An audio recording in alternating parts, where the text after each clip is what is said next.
Hello guys, welcome to the third episode of our day trip from Chennai.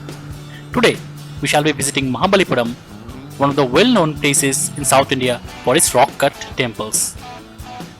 In our last episode in Kanchipuram, you saw that we were delayed by around more than 2 hours due to traffic jams. And currently we are traveling from Kanchipuram to Mahabalipuram. And you can see out here we are about to enter Mahabalipuram, and there is a toll booth out here, and 36 rupees is the toll fee. So we have already paid, now we are about to go in. So let's go and explore Mahabalipuram.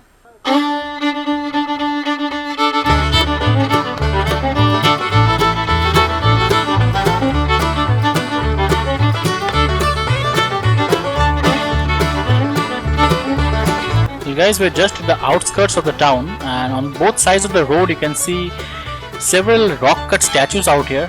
I guess they're for sale. We have entered Mahabalipuram town, and there are lots to see out here in this place. But as I have already mentioned, we are running very late on our initial schedule, so we'll skip some of the destinations, but we'll do the main ones. And so first we are going to visit the famous Krishna's Butter Ball and the adjacent group of monuments at Mahabalipuram. This group of monuments at Mahabalipuram is a UNESCO World Heritage Site, and you can see to your left we have already reached the place, and that is the place where the group of monuments are in Mahabalipuram.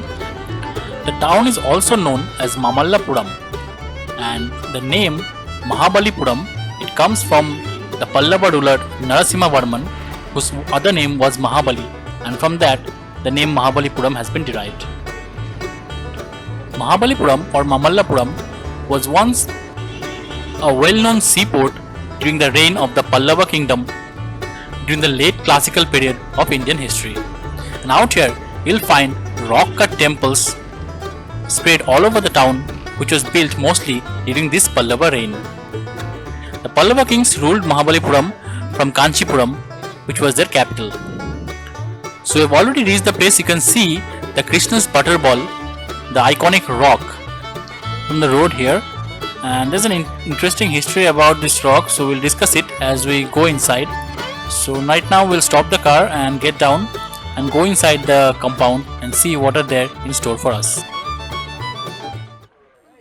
Well guys, we're inside the compound, and you can see the name on the placard, Krishna's Butter Ball.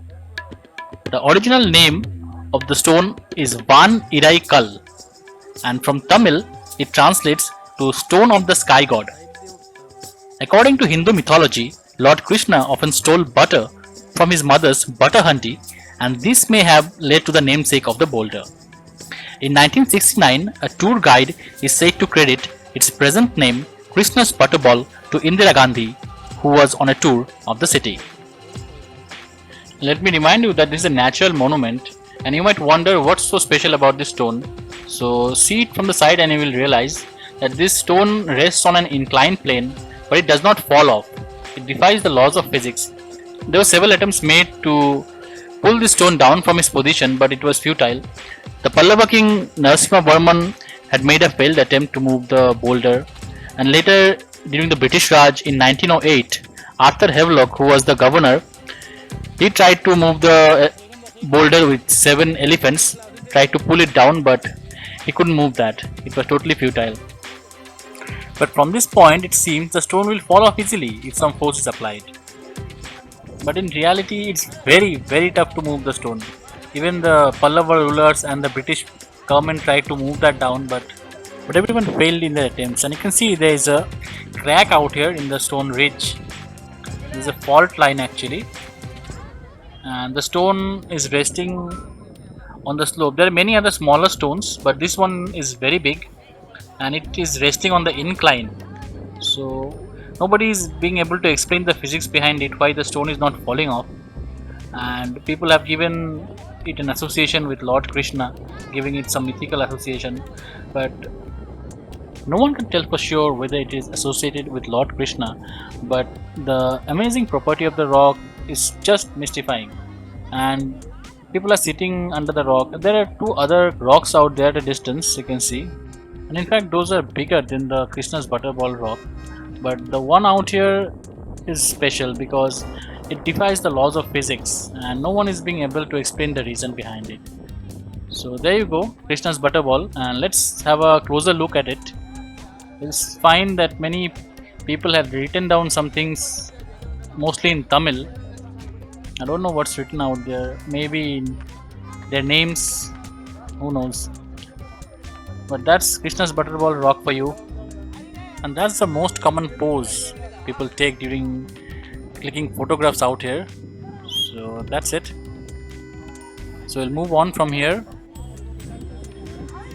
Guys, you can see in front of you there is a rock cut temple out here. It's a small one, but the entire structure has been carved out of a single rock, and it's dedicated to some female mother goddess. I guess it's goddess Kali, I think. Not sure. Let's see what's inside.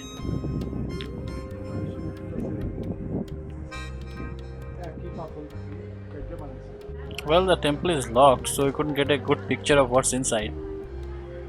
So I guess we'll move upwards and move up this way. So let's go and check out what's there. Well, out here you can see this is the rock cut Varaha Temple. It's dedicated to one of the avatars of Lord Vishnu, that is Varaha, or a board. And you can see this temple has been cut entirely out from a rock boulder, and the designs and carvings on the temple walls and the pillars, just wonderful. It's hard to imagine how they had carved out the so strong granite rocks into such beautiful formations.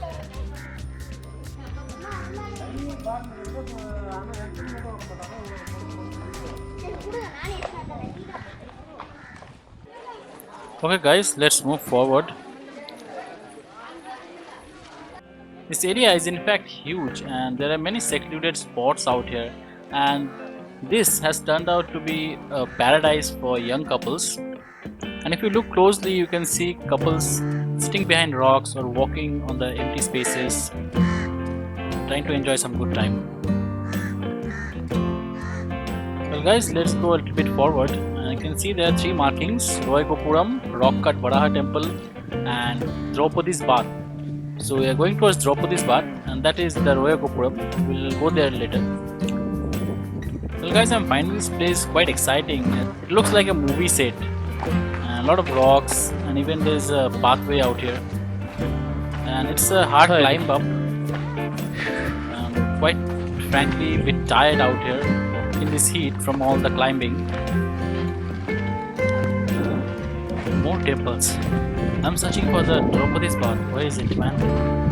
Okay, here it is. Okay, let's go.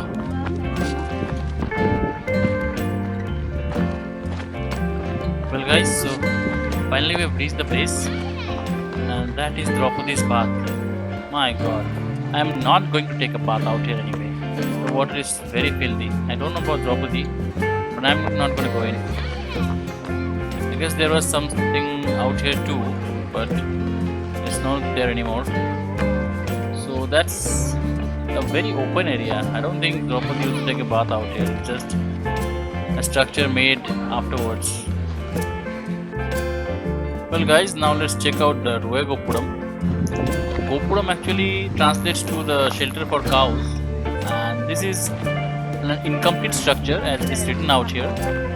So let's see what's it all about. That's the Gopuram,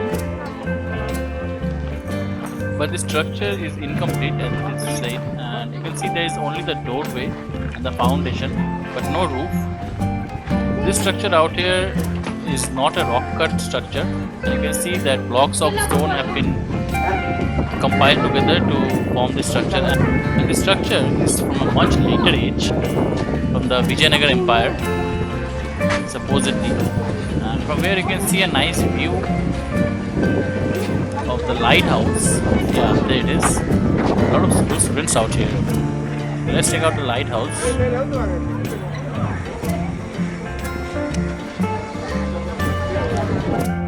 There's the broken remains of a wall.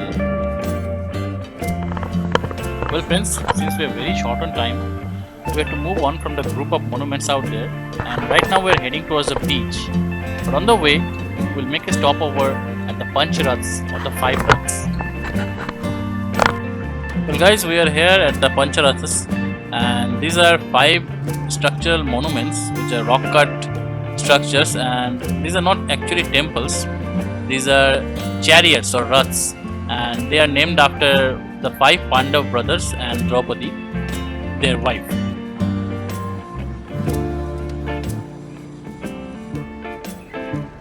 So we'll not go inside because we are really short on time, and we'll move on towards the beach. Well, I guess we're here.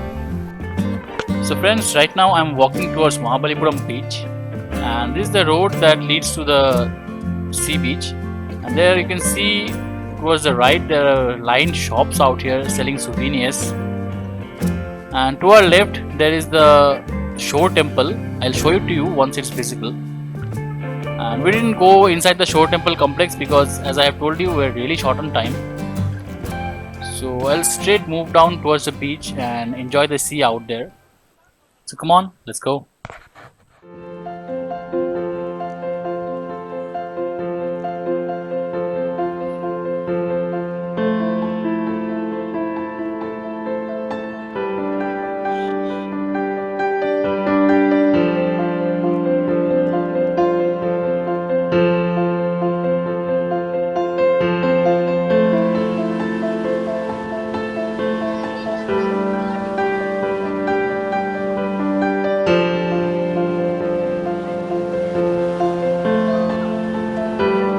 So guys, finally we are standing at Mahabalipuram beach, and this is the place which I did not want to miss.